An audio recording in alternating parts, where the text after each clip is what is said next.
It was about time. It was about time. This was gonna happen. Real Madrid has officially dropped points in La Liga. It's just crazy to think that some people actually thought that La Liga was actually done with. I feel like if you really think at this point in time that La Liga is done because Madrid is 7 points away, you're in denial. Like you clearly don't know how football works in general, because 7 points is literally nothing. It takes one game, and Madrid still has to play against Atletico Madrid and Barcelona. So, yeah, this Liga is not done by any means. But let's talk about what happened yesterday. And I do apologize. I was a little late to the video. I definitely was. I was gonna do this yesterday, but man, I was heated, and I probably should have done it while I was heated yesterday, because you let everything out, but. Man. I mean, where do I even start? We're gonna make a separate video on the La Liga refs and the controversial plays, because that literally is just for a separate video, guys. But the game itself, man, it's just like, I don't even know where to begin, guys. But before we do that, man, if you guys can do me a big favor, drop a like and drop a sub if you guys are not subscribed. I know a lot of you guys that watch the videos are not subscribed, so drop me a sub, guys. Let's try to get to 20k. Let's start with the lineup. Let's start there, because I mean, like I said, there's so much places to start, but let's start with the lineup, right? So Ancelotti, the great Ancelotti, the decorated, most titles Ancelotti, decides to put this lineup. It is Courtois, Fran Garcia, Rudiger, Tchouaméni, Lucas Vázquez. The only ones I'm okay with is obviously Courtois. There's really no brainer there, right? Fran Garcia, it's a game where we need to get the goals, we need to attack, we don't really got to defend. Not that Mendy's good anyway at defending, so Fran Garcia definitely got to be there. Rudiger. This injury that happened to Rudiger is not a surprise. It is not a surprise, because, and I'm not talking too loud, guys, because my girls are sleeping in the next bedroom, so I gotta speak a little lower. But this injury that happened to Rudiger is not a surprise by any means. Why? Because Rudiger has literally been playing every single game, maybe a rest here or two. I think the last time he rested maybe was, I don't even know when. I would have to literally double check when is the last time he rested. He was playing this game with a bandage on, I believe it was one of his knees, left or right. I think it was a left knee. He was playing obviously with a knock, right? But Ancelotti doesn't care. Ancelotti doesn't care. He does not trust the other players. He has Alaba. Of course, it's kind of tricky with Alaba because he's just coming back from an injury. Okay. You have Asensio on the fucking bench, and excuse my French, but on the fucking bench. Like,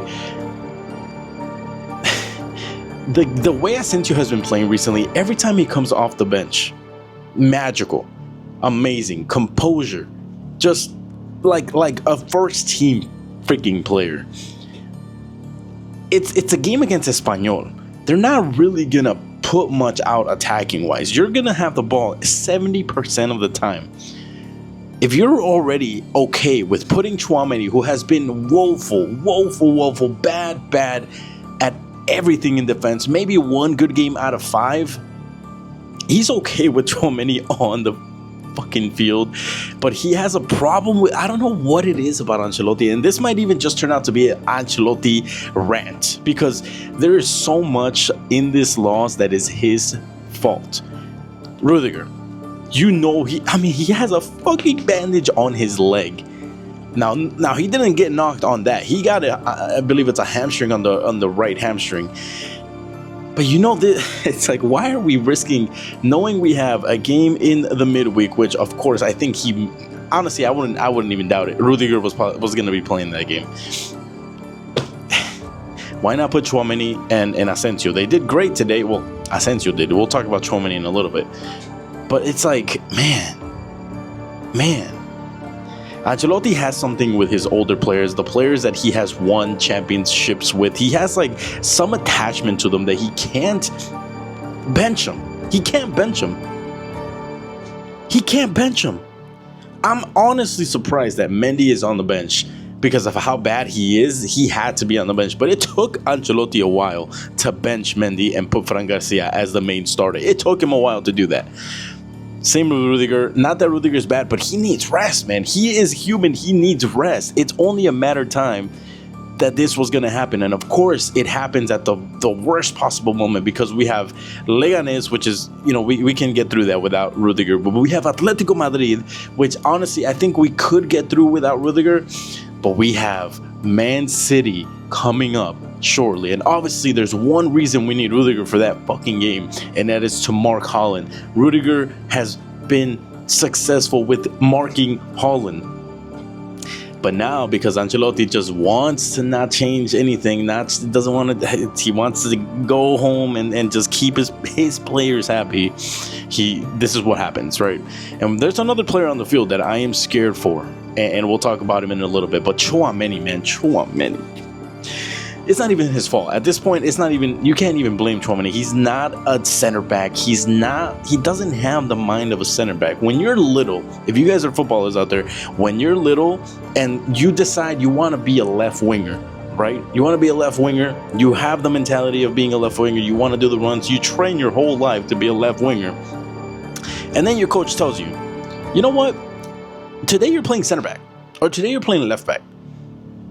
Do you think you're gonna do good? Now, obviously, these are professionals, and of course, they get trained. I'm assuming they get trained in training, right? They get told tactics. Ancelotti doesn't do any of that. Ancelotti does not do it. I wouldn't even be surprised if Ancelotti just says, "All right, you're center back, just protect the goal." I would not even be surprised. But this is literally what's going on with Tchouaméni. Now, same thing with Camavinga on the left back. Now, Camavinga was a little different because he actually did pretty good. But when it came to the big games against Man City, against Barcelona, a lot of times he kind of got exposed for not being a left back, because he just doesn't have that mentality of being a left back, tracking runs, being careful. Same thing with Tchouaméni. Like, it's so unfortunate because I feel like Tchouaméni played a great game as a center defensive mid not too long ago, and now it's just like Ancelotti's never gonna get consistency with these players, because Ancelotti just does what he wants to do. I don't understand the tactics. There's literally no tactics in this team. And then Tchouaméni, again, it's not his fault, but he didn't play good yesterday. There was times where he was getting beat off the ball with body. He was getting bodied off the ball. Tchouaméni, who's a big dude, was getting beat off the ball. I mean, you can't even make that up. There was times where he lost the ball at the he's the last player. He's the last center back, and he loses the ball. And who comes to save his ass? It is Asensio. That's what I'm saying. I don't know why Ancelotti just has an issue with bringing up new players. He doesn't want to hurt the feelings of the main players. I don't fucking get it. It is football, for Christ's sake. It's not a best friendship on the field. It's football. Put the best players that you got. The most informed players. Lucas Vazquez. Honestly, Lucas Vazquez's game yesterday wasn't even terrible. I'm not even going to go out and hate on Lucas, because Lucas actually is a very down-to-earth dude, full Madridista. Like, you can't ask for a better guy to be representing our badge. But it's just, he's not even a right back. He's converted into a right back. He's a right winger, man. But nevertheless, he didn't do a bad game yesterday. But, of course, in the one time, the goal that happened, where is Lucas Vazquez? Now, granted, it was a counterattack because Modric had lost the ball, which, again, man, it's just, there's so much to talk about, guys. Oh my God, are we 9 minutes in this game?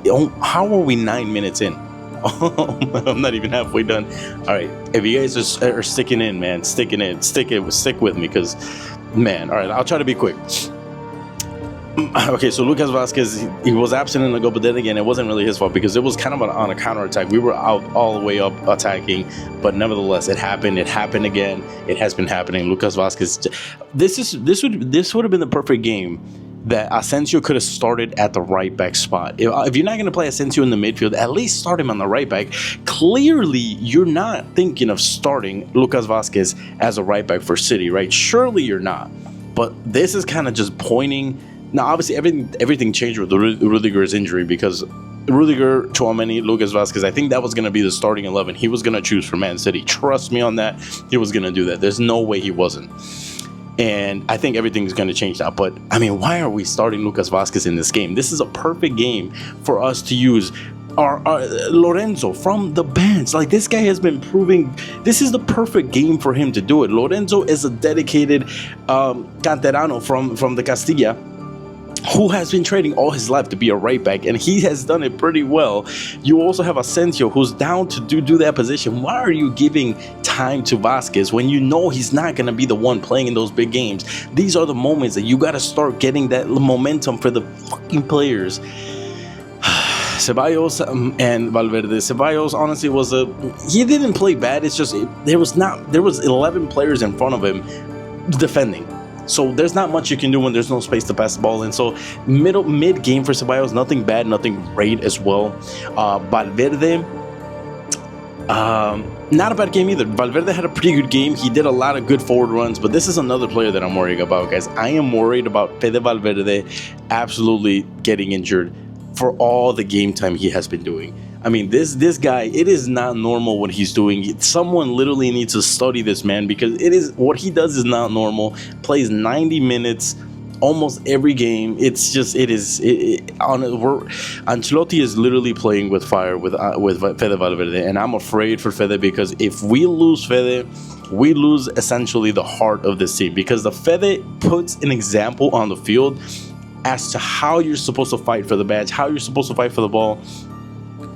And oh man, I mean, I don't get it, man. I just don't get it. Vinny Jr., Bellingham, Rodrigo, and Mbappe, right? The four Galacticos, the top four, the big shiny guys up there. I'm not gonna say it was a bad game for them, because I mean, Vinny had a goal that was disallowed. He had a few plays here and there. I like today that he didn't get really much with the ref and the crowd. He didn't do a great game, but it wasn't a terrible game. It was a solid, mid game, I would say. Bellingham, again, there's not much for Bellingham to do, because there's 11 players out there. He did do a few plays here and there, good passing. Actually, Bellingham had a few shots as well. He was trying to get a goal. So you got to commend him for that, right? You got to commend him for that. Rodrigo, not a bad game from Rodrigo again. He had a good amount of attempts. He had one that hit the post and rebounded. It was just honestly not the Real Madrid day. Today was a day that could have just gone 4-0, 3-0 if the cards and the stars lined up correctly, but everything just didn't for Madrid and the refs. That's another thing. But again, that's going to be for another video, because literally this is going to be like a 30-minute video if I get into that. So be sure to like and subscribe and hit that notification bell so you don't miss that video. But Rodrigo, not bad. Kylian Mbappe, another not bad game. Not the craziest game, but he also had one save, one of the saves that the freaking goalie did, man. Insane save. That ball was going straight into the far right, and then the freaking goalie just decides to turn into prime Neuer and save everything. So that's another thing. I mean, I'll speak quickly on the red card, right? Obviously, that has to be a red. That has to be a red. And the fact that Romero is the player who scores a fucking goal to win this game is insane. And for those people who say, well, it wouldn't have changed nothing, it still would have been a game of a 1-0. No, it wouldn't.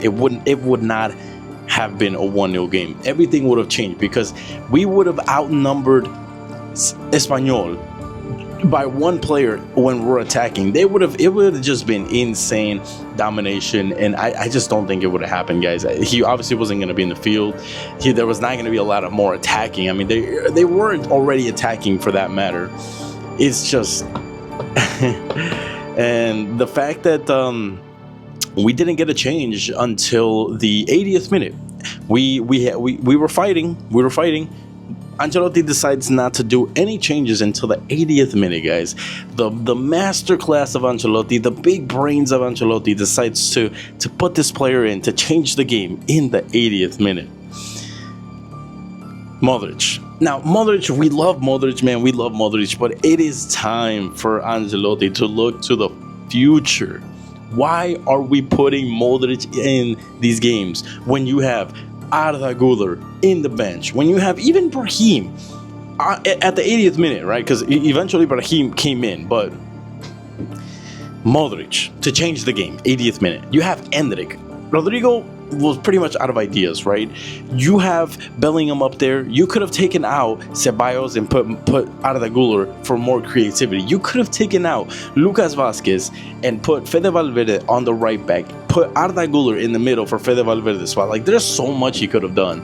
But he decides to do Modric, who came out and didn't really change anything. He actually lost the ball on the counterattack that we ended up conceding. Like, the masterclass of Ancelotti, man. I get why he's praised. I just think it's just time, man. I think it's just time. This team has literally zero tactics. This team has zero. There's nothing that they're playing for. They're just putting the ball up there and just hoping that somebody does something. Vinny almost did something. Individualism is what Ancelotti thrives on. Individualism. If you look at Man City, maybe not a good example right now, but Man City back then, you were like, damn, these guys are playing crazy good. Like the movement off the ball, everyone's just fighting for the ball. Wow, what a good team. Barcelona, early Barcelona, and starting to do it now again. Wow, these guys off the ball are fighting for it. Everybody is putting pressure. Rafinha is putting pressure. Lamine, Lewandowski is putting pressure. They're all fighting. They're all moving around. They're connecting. Oh my God, great game. And then you look at Madrid, and it's like, yes, some people defend, and some people just decide to press. Some people don't really do many runs. They just kind of wait for the ball.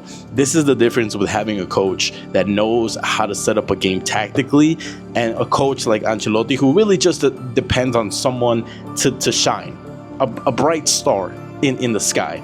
And usually it's Vinny, usually it's Mbappe, Rodrigo, who does a masterclass individually, and that's it. And then Ancelotti goes home, wipes his hands, calls it a good win, and on to the next one. There's no tactics in this team, and I'm gonna keep saying it, and I might get hate for it. I need Ancelotti to get sacked ASAP. If that means getting knocked out of the Champions League this season, obviously as a Madridista, we love and we want to win these competitions every year. But if it means us getting knocked out of the Champions League and Ancelotti gets sacked, I'm okay with it. I'll be okay with it, because it just means that Xabi Alonso, which is most likely going to be the candidate for next season, he's the one that's going to replace him. But if Ancelotti manages to win the Champions League, if he manages to win La Liga or even the Copa del Rey, don't be surprised that we're gonna be stuck with this Ancelotti ball next season. And that's a scary thought. That's a scary thought, man. But I could keep going. I'm just gonna. I'm honestly, I was okay starting this video, and I'm already getting heated just thinking about this again, man. But let me know in the comments, what do you guys think? How this game could have gone differently? The red cards, man, there was a penalty, but we'll talk about that in another video, because La Liga refs are an absolute joke. Man, all right, but without further ado, if you guys did stick around to the end, I really do appreciate it, man. Let me know in the comments if you did stick around to the end. I do want to know how many of you guys were here for the rant. But I'll catch you guys in the next one, of course. Barcelona is going to be playing today. Maybe I'll react to it, so drop in later on today. Hit that noti bell so that you get the videos when I do upload them. And I appreciate all the support. Appreciate you guys for everything, and I'll catch you guys in the next one. Adios.